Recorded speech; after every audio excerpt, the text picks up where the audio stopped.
नमस्ते। थर्ड आई में आपका स्वागत है। आज शुक्रवार है, फ्राइडे है। आज थोड़ी आंकड़ों की बात करते हैं।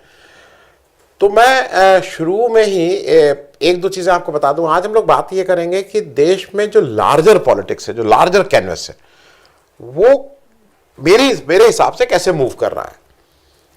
देश आज़ाद हुआ तो एक तरह की पॉलिटिक्स थी, कांग्रेस एक ही पार्टी, सबसे बड़ी पार्टी थी। आज और पार्टियां हैं, रीजनल पार्टीज बहुत स्ट्रांग हो गई हैं। तो ऐसे में मैं एक शुरुआत में एक आपको टेबल दिखा दे रहा हूँ। ये टेबल बीच बीच में आती रहेगी, जाती रहेगी, क्योंकि इससे मैं कुछ पॉइंट्स और कुछ आपको वहाँ से चाहूँगा कि आप वहाँ से इसको डिराइव करें। मैं एक जो टेबल लगाया है, इसमें अभी तक 18 जनरल इलेक्शन हुए हैं लोकसभा के, और जो सामान्य इलेक्शन है उसमें 1952 से लेके 2024 तक का तीन आपको दिखा रहे हैं सेट ऑफ डेटा। पहला यह है कि विनिंग पार्टी कौन सी है और उसका परसेंटेज क्या है। अच्छा, विनिंग पार्टी जो भी हो, उसका जरूरी नहीं कि परसेंटेज ज्यादा हो। जिसने गवर्नमेंट बनाई, इसका क्राइटेरिया ये है, विनिंग पार्टी मतलब इसने गवर्नमेंट बनाई और उसका वोट परसेंटेज क्या था, केवल उस पार्टी का। गठबंधन की बात नहीं हो रही है, क्योंकि आज लार्जर बात हो रही है। दूसरा, जो रनर अप पार्टी थी, जो पार्टी 2 नंबर की पार्टी थी, फिर से गठबंधन नहीं है, उसका कितना वोट परसेंटेज था। और तीसरा कॉलम यह है कि इन दोनों मुख्य पार्टियों को छोड़ के बाकी के वोट परसेंटेज क्या थे। वो इंटरेस्टिंग है, क्योंकि जिस तरह से देश में आज हर स्टेट में देखिए, आप ऊपर से चलिए, नीचे से चलिए, कहीं चलिए, जम्मू कश्मीर में भाई नेशनल कॉन्फ्रेंस, पीपल्स, वो मतलब हर जगह कुछ ना कुछ मिलता है। श्रोमणी अकाली दल, आप आ जाइए तो चौटाला जी की पार्टी, दिल्ली में आ जाइए, फिर यूपी में आ जाइए समाजवादी पार्टी, बिहार में आरजेडी, तृणमूल कांग्रेस, वो हर जगह एक कुछ कुछ पार्टियां हैं और बहुत स्ट्रांग हैं अपने अपनी जगह पे। ऐसे में अच्छा, एक और मैं आपको इसलिए शुरुआत में ही बता दूं, ये पॉइंट को अगर वो 0.5 से ज़्यादा है तो उसको मैंने राउंड ऑफ किया है। जो यहाँ पे जब आप परसेंटेज देखें ना, तो राउंड ऑफ परसेंटेज है।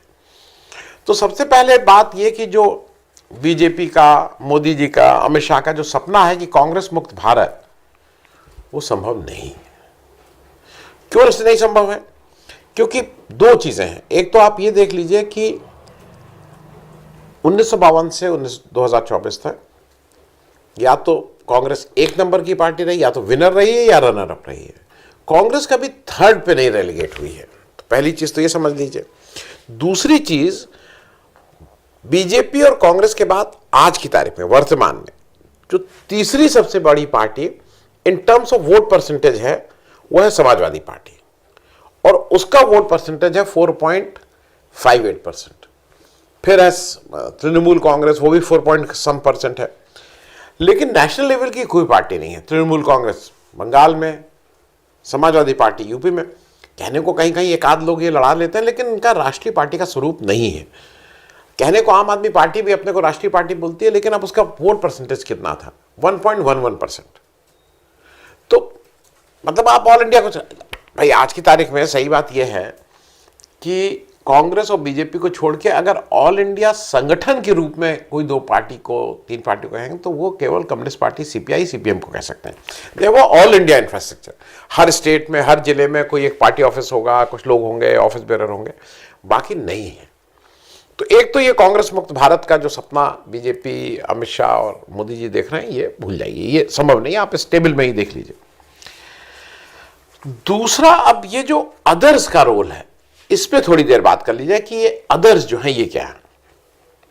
एक ध्यान रखिएगा कि, और ये अदर्स इंपॉर्टेंट है इसलिए मैं आपसे कह रहा हूं, 77 और 80 ये 2 साल ऐसे थे। 77 में 24% अदर्स को मिले थे और वोट बहुत ही डिवाइडेड था। जनता पार्टी और कांग्रेस के बीच में 76% वोट आ गए थे। बिल्कुल मतलब बाइपोलर हो गया था, 2 ही पार्टी की चॉइस। अदर्स में 24% थे। 80 में भी कुछ कमोबेश स्थिति ऐसी ही थी कि कांग्रेस और जनता पार्टी को मिला के 62% वोट मिले थे और अदर्स में 38%। बाकी 16 इलेक्शन में, किसी भी इलेक्शन में अदर्स को 40% से कम वोट नहीं मिले हैं। तो अदर्स का एक अहम रोल अभी तक रहा है। और एक चीज अब एक और देखिएगा जो इंपॉर्टेंट है और जहां से मैं चाहूंगा कि आप कुछ कुछ चीजें, जैसे मैं आप एक ट्रेंड खास करके दिख रहा है पोस्ट मंडल। प्री मंडल देख लीजिए, पोस्ट मंडल देख लीजिए। प्री मंडल मतलब 1989 से पहले और उसके बाद। 1989 से पहले कौन कौन सी ऑल इंडिया पार्टी थी जिनका कुछ कुछ था, जो अदर्स में जो मेजर 89 से पहले कांग्रेस, जनता पार्टी, बीजेपी या जनसंघ, कुछ यही होता था। लेकिन और सीपीआई भी, शुरुआत में सोशलिस्ट पार्टी, प्रजा सोशलिस्ट पार्टी, ये सब भी थी। अदर्स में जो मूल रूप से जो वोट आता था वो कम्युनिस्ट पार्टी जो अलग अलग खेमों में थी उनके, सोशलिस्ट पार्टी जो अलग अलग खेमों, संयुक्त सोशलिस्ट पार्टी, प्रजा सोशलिस्ट पार्टी, सोशलिस्ट पार्टी, अलग अलग खेमों के इन लोगों के वोट थे। तो वो विचारधारा से कहीं ना कहीं उसका प्रभाव पड़ता था। लेकिन जब 89 में मंडल आ गया, पोस्ट मंडल, तब आप देखिए कि रीजनल पार्टीज का एकदम से उभार बढ़ा। 91 में उतना दिखाई इसलिए नहीं दिया क्योंकि उस समय जनता दल का कुछ वजूद था, जनता दल अभी जीत के ही थी। लेकिन जब 91 से आप आगे बढ़ते हैं इलेक्शंस में, तो फिर आप देखना शुरू करते हैं कि अदर्स का वोट परसेंटेज 51, 48, 48, 51, 52, 50, 2014 तक ये 50 के आसपास अदर्स हैं। मतलब रीजनल पार्टीज का दबदबा बढ़ गया था उस समय। और इसका मुख्य कारण मंडल कमीशन का लागू होना था, क्योंकि बहुत से लोगों को अपने अपने स्टेट में एक बैकवर्ड लीडर के रूप में एस्टैब्लिश होने का मौका मिला। और एक दो मिथ्स जरा मैं आपको इसलिए आपके साथ शेयर कर ले रहा हूं कि ये माना जाता है ना कि एनडीए ही गठबंधन, बेसिकली एनडीए का बहुत अच्छा है, वो ही मैं बताऊंगा कि जैसे एनडीए का गठबंधन था, लेकिन धीरे धीरे धीरे धीरे जो आप बीजेपी की अगर प्रोग्रेस देखिए तो बीजेपी ने अपने एनडीए के गठबंधन को ही खाना शुरू किया, उसी को पचाना शुरू किया, धीरे धीरे उनका वजूद खत्म करना शुरू किया। क्योंकि ऐसा माना जाता है ना कांग्रेस के साथ कौन गठबंधन करेगा, नहीं। ये ध्यान रखिएगा कि कांग्रेस का जब वो सरकार बनाई है, मैं सरकार विपक्ष की बात नहीं करूँगा, कांग्रेस ने 2004-2009 में जब सरकार बनाई तो ये उसका ऑल टाइम लो सरकार बना। मतलब जब जीती हुई पार्टी जब सरकार बना रही 27% और 29%, और दोनों बार उसने 5-5 साल सरकार चलाई। तो वो मैनेजमेंट कांग्रेस को आता है। तो इसलिए ये कहना कि नहीं वो एनडीए ही आता है और बाकी पार्टीज को कैसे रखना है, डराना धमकाना नहीं आता है, लेकिन पक्की पार्टीज को कैसे रखा जाता है ये आता है। बीजेपी 96 और 98 में 20 और 26 के बाद, मतलब उस समय तो एनडीए नहीं था, 99 में 24% वोट के साथ उसने पूरा 5 साल चलाया था, इसमें कहीं कोई दो राय नहीं है। लेकिन उस समय जो इसके साथ लोग थे उस मतलब ऑपोजिशन के, चाहे जॉर्ज साहब हों, जॉर्ज फर्नांडिस हों, चाहे नीतीश कुमार हो, रामविलास, बड़े बड़े लोग इनके साथ थे। अब बात जरा ऑपोजिशन और कांग्रेस की कर ली जाए, क्योंकि ये तो मैंने एक आपको लार्जर पर्सपेक्टिव दे दिया कि अभी क्या हो रहा है। 2019 और 2024 में एक साफ ट्रेंड दिखाई दे रहा है कि ये जो अदर्स हैं ये सिमटते जा रहे हैं।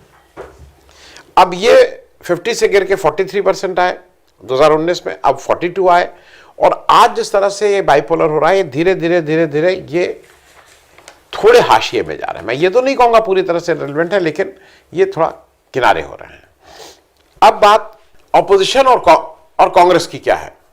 देखिए, आज ऑपोजिशन हो चाहे कांग्रेस हो, एक व्यक्ति के इर्द गिर्द सारी पॉलिटिक्स घूम रही है। उस व्यक्ति का नाम है राहुल गांधी। राहुल गांधी के ऊपर बार बार ये माना जाता है कि उनको जिम्मेदारी लेनी चाहिए, वो परफॉर्म नहीं कर पाए। लेकिन जरा कुछ चीजें मैं पहले भी कहा हूं, मैं फिर से उसको याद दिलाने की दृष्टि से कह रहा हूं। राहुल गांधी को क्या मौका मिला है जैसा जिससे उनका कंपैरिजन किया जाता है? राहुल गांधी को क्या जवाहरलाल नेहरू जैसा मौका मिला? और ये याद रखिएगा, क्या जब जवाहरलाल नेहरू प्रधानमंत्री थे, पार्टी के में उनकी चलती थी, तो उनको कोई रोकने टोकने वाला नहीं था। No one was above Jawaharlal Nehru. मतलब जवाहरलाल नेहरू कामराज इन लोग से कहते थे भाई मैं छोड़ रहा हूं, तो लोग दौड़ के आते थे, नहीं नहीं नहीं आप छोड़ नहीं सकते। इंदिरा गांधी, क्या कोई कांग्रेस का और लीडर था जो इंदिरा गांधी से बड़ा लीडर हो, जो ये कहे कि आपको नहीं पता है मैं बताऊंगा आपको? राजीव गांधी जब वो आए तो मतलब जब वो सत्ता में आए तो क्या इंदिरा गांधी थी उनको रोकने टोकने के लिए, नहीं ऐसे नहीं किया जाता, ऐसे किया जाता। राजीव गांधी की अपनी टीम थी। अच्छी बुरी मैं आज उस पर चर्चा नहीं कर रहा हूं। अरुण नेहरू या जो ये लोग क्या थे क्या नहीं थे मैं उस पर चर्चा नहीं कर रहा हूं, लेकिन टीम उनकी अपनी थी। उनको किसी से रोकना टोकना नहीं कोई करता था इवन। और ये लोग क्या थे, एक और ताकत समझिएगा, ये लोग सरकार के भी मुखिया होते थे और पार्टी के भी मुखिया रहते थे, या पार्टी के मुखिया नहीं तो हाईकमान तो रहते थे, उन्हीं के उससे चलेगी। आज राहुल गांधी अध्यक्ष नहीं है लेकिन हाईकमान माने जाते हैं। और एक व्यक्ति और राहुल गांधी कभी सरकार के मुखिया नहीं रहे हैं। जब सरकार सत्ता में हुई थी तो राहुल गांधी उसके मुखिया नहीं थे, और ना उस समय वो पार्टी के मुखिया थे, ये भी याद रखिएगा। अब एक चीज और पार्टी का मुखिया उनकी मां थी, तो आप ये भी नहीं कह सकते भाई अगर मां पार्टी के मुखिया है तो इनकी उतनी नहीं चलेगी। पीवी नरसिम्हा राव जब वो प्रधानमंत्री बने तो पार्टी के मुखिया भी थे, तो वो ताकत इनहेरेंट उनके पास थी। दोनों चीजें थी, कोई रोकने वाला नहीं, अपनी टीम। राहुल गांधी आज भी फ्री नहीं है अपनी टीम बनाने के लिए। आज भी कौन कौन लोग हैं, सब ओल्ड गार्ड्स।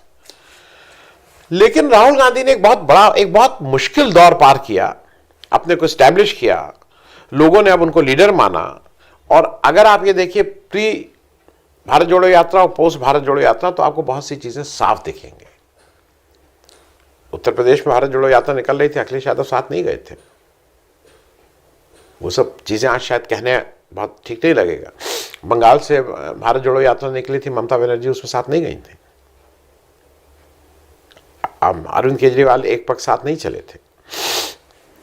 लेकिन राहुल गांधी आज की तारीख पे एजेंडा सेट कर रहे हैं, इसमें कहीं कोई दो राय नहीं है।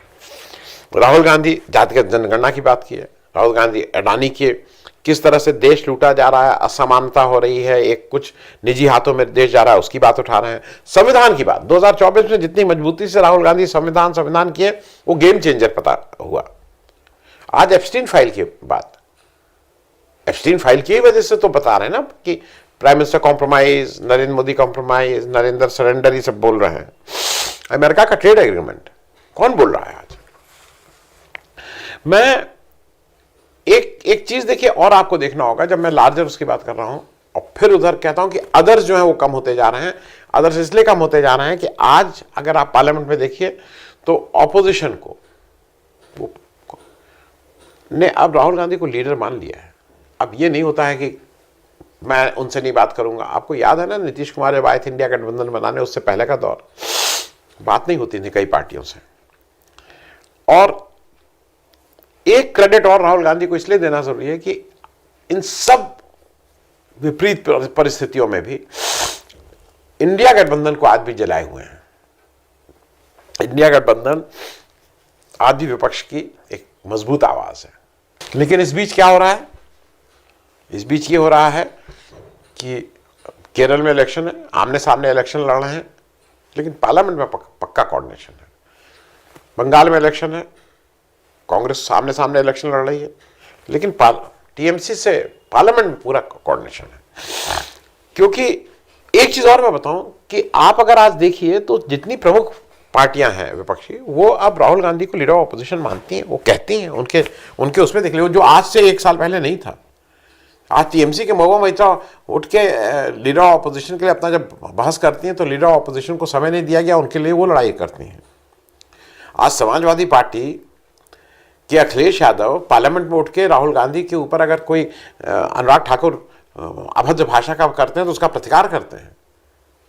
आज धर्मेंद्र यादव पार्लियामेंट के अंदर अगर राहुल गांधी को बोलने दिया तो कहते हैं मेरा टाइम दे दीजिए और इनको बोलने दीजिए, मेरा टाइम है।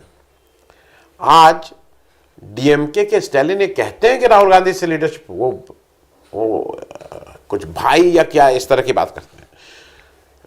ये एक इंपॉर्टेंट है क्योंकि वो आज उस पार्टी उन्होंने वो रिस्पेक्ट अर्न की है। कनेक्ट नहीं है लोगों का। देखिए कनेक्ट उनका अपने जैसे बाकी बीजेपी का कनेक्ट ही नहीं है। मोदी जी का क्या कनेक्ट है?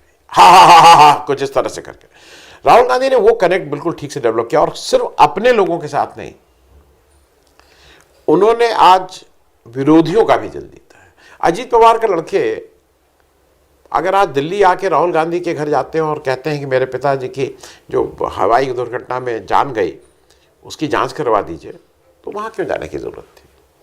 वो तो विपक्षी हैं, लेकिन जाते हैं, बाहर निकल के तारीफ करते हैं। तो आज ये पता है कि एक व्यक्ति है जो डिलीवर कर सकता है।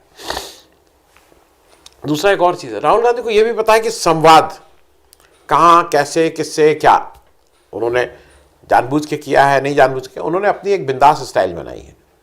क्योंकि मोदी जी को अगर कहीं निकलना होता होगा तो ये रुमाल किस रंग की, तो ये दुपट्टा किस रंग का, तो ये शॉल किस रंग का, तो इसके ऊपर गॉगल्स काले, तो ये पीला, तो हाथ में कुछ बांधना, कितना टाइम लगता होगा। आप कहीं, मैं ये मानता हूं कि मोदी जी को खुद प्रेस नहीं करना है, जैसे भाई आप कहीं हो तो आज भी प्रेस करने की जरूरत पड़ती है, उनको खुद नहीं, प्रेस करने वाले, बताने वाले लोग हैं, लेकिन कोई तो पूछता होगा ना, मोदी जी ये तो बताइए, पीले के साथ हरा पहनेंगे, हरे के साथ लाल पहनेंगे, लाल के साथ नीला पहनेंगे, कोई तो पूछता होगा ना आके, टाइम तो लगता होगा ना। इस व्यक्ति का क्या है, सफेद टी शर्ट और बहुत कहीं कोई ऐसा हुआ तो काली टी शर्ट, मतलब ये वेरिएशन आप देख सकते हैं।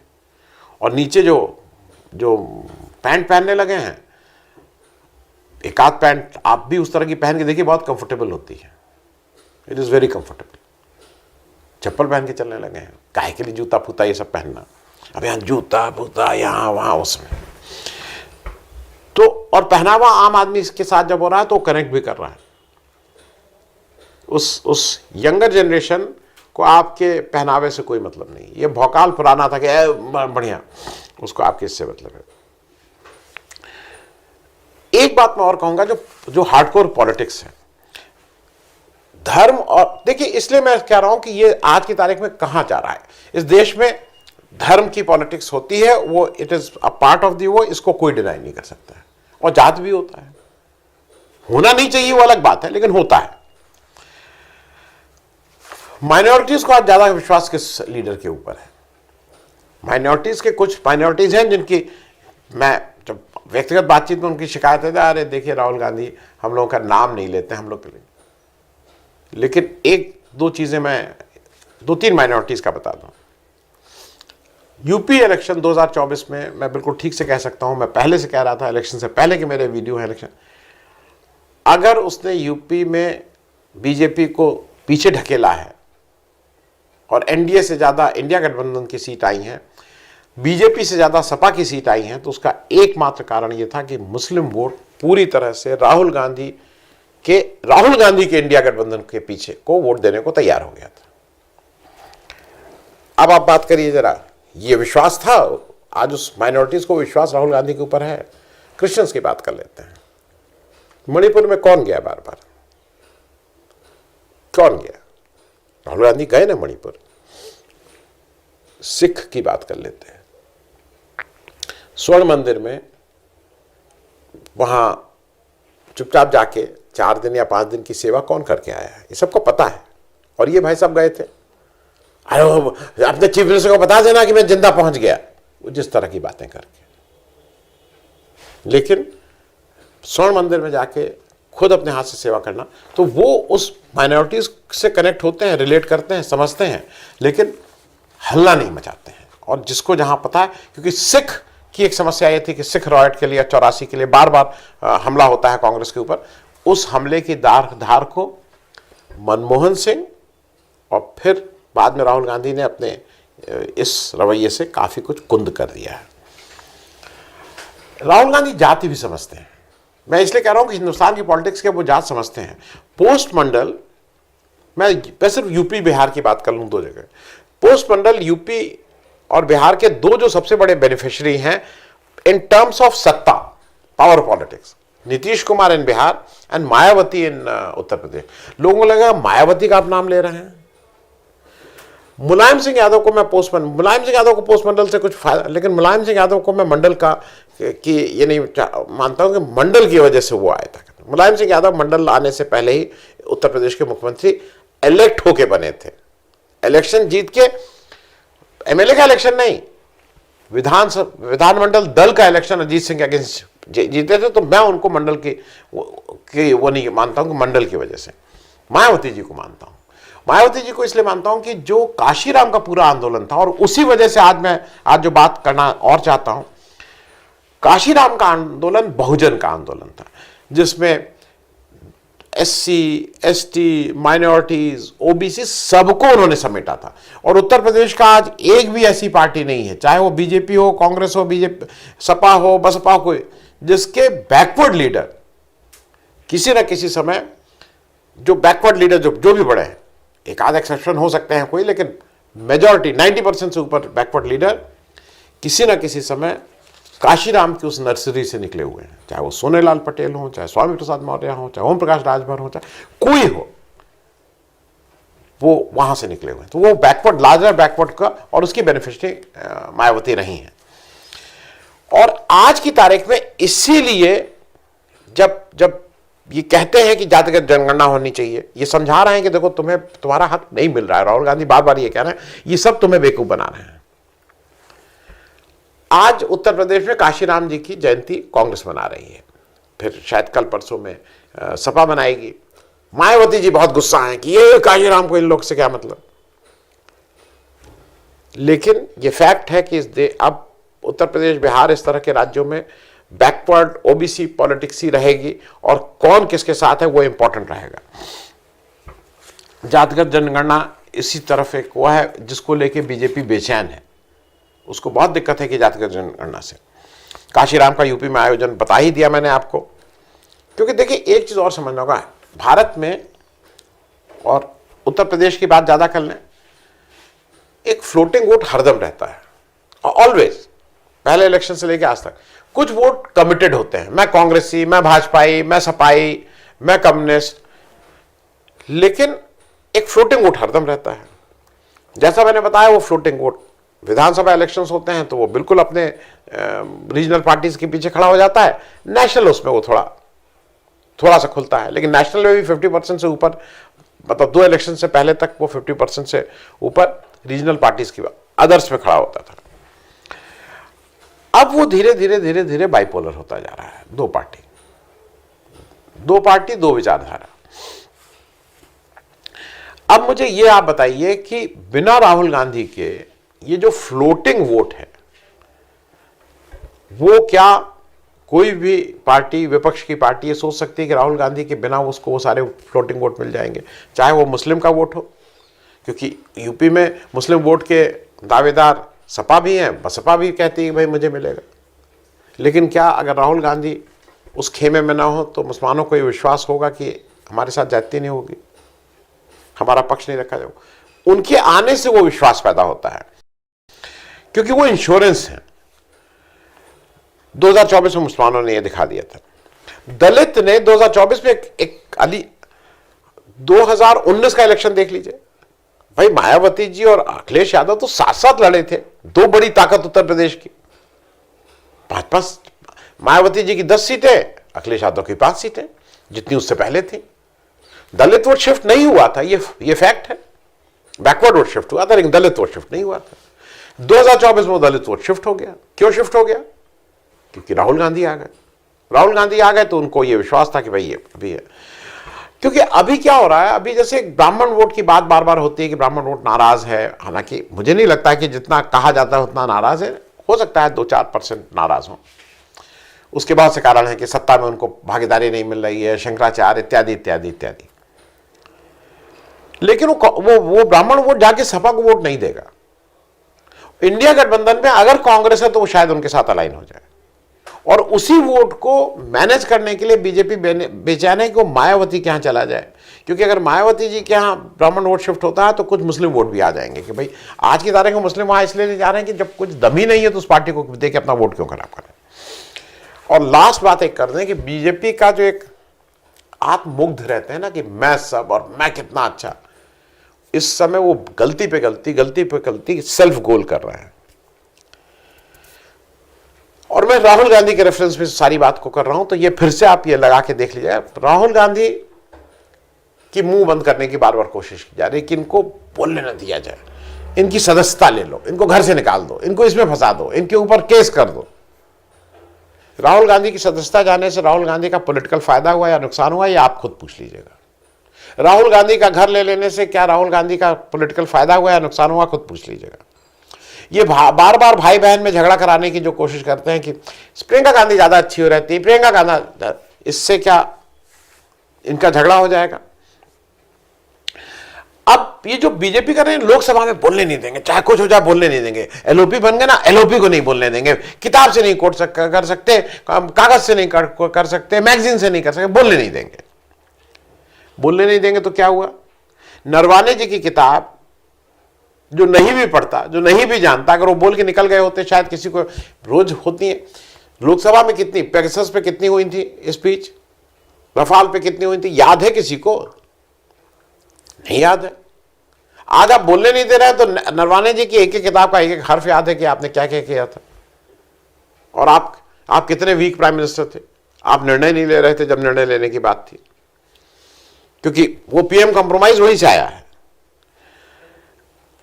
अब मुझे ऐसा लगता है कि इन सारी चीजों में जो मैंने आपसे कहा कि लार्जर चीज यह है कि अदर्स का स्कोप घट रहा है, दो नेशनल पार्टीज के बीच में है। Congress under Rahul Gandhi, to be very specific, ही अगर ऑपोजिशन के उस यूनिटी में है तो वो कुछ वोट पुल कर सकती है, क्योंकि एक लड़ाई और है जो वो ना कांग्रेस लड़ रही है ना विपक्ष लड़ रही है, वो शायद आम जनता को लड़ना होगा। वो इलेक्शन कमीशन की, जिस तरह से इलेक्शन कमीशन पार्टीसन वे में बिहेव करता है, निष्पक्ष नहीं है। और मेरे ख्याल में आज की तारीख में बीजेपी को अगर एक किसी सब का सहारा है जिसको लगता है कि उसकी वजह से ही उसकी नैया पार लगेगी, वो इलेक्शन कमीशन है। Thank you so much.